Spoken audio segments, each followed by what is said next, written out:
What's going on, friends and fans? Ryan Dohrn here, your friendly neighborhood sales coach, and we're talking sales strategy. This week, we're going to be talking about the flow of your sales calls, the rhythm of your sales calls with your customers.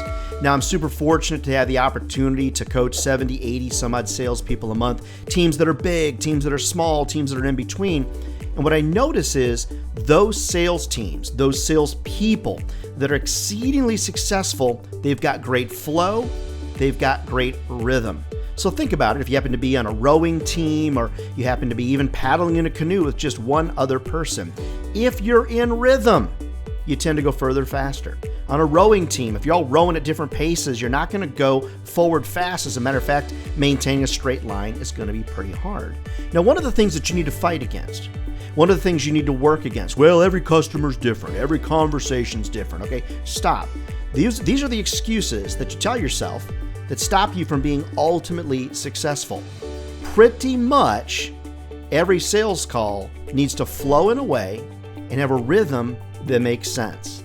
If you go in there thinking every sales call is different, I can't hardly prepare for it. Every call is going to be different. Every client's different. Every advertiser is different.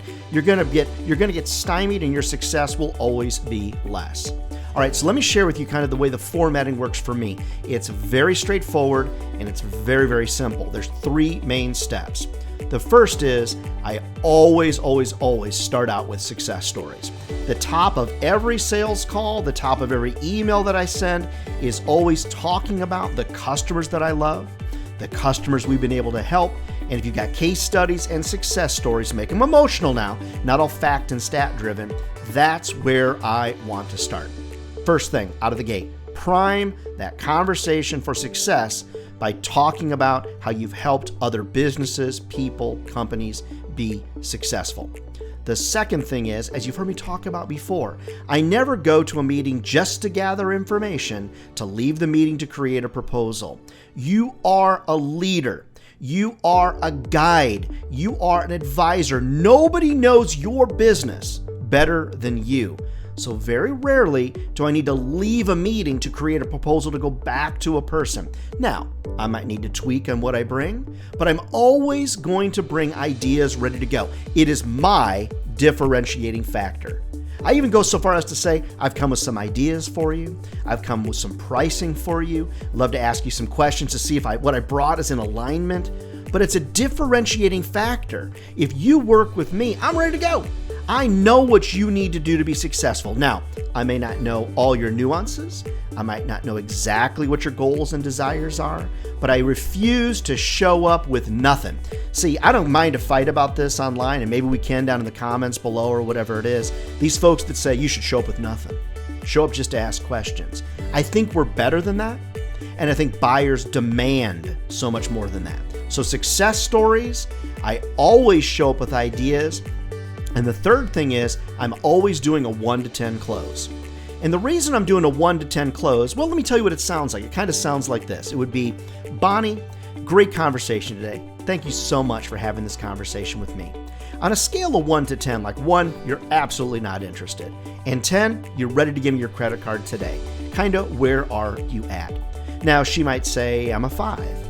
So then what I would do is guide her, say, so you're a 5, you're kind of on the fence, you're kind of 50-50. What could I do? What could I say? What will we need to do to get you to be more like a 6 or a 7? Let's say that she says, well, Ryan, I'll be honest with you, I'm kind of a 3. In my mind, sail over, I got to save this. So I would simply say, okay, Bonnie, what would I need to do? What would I need to say to kind of get you to be more of a 5? What could I do? Now, maybe there's nothing you can do.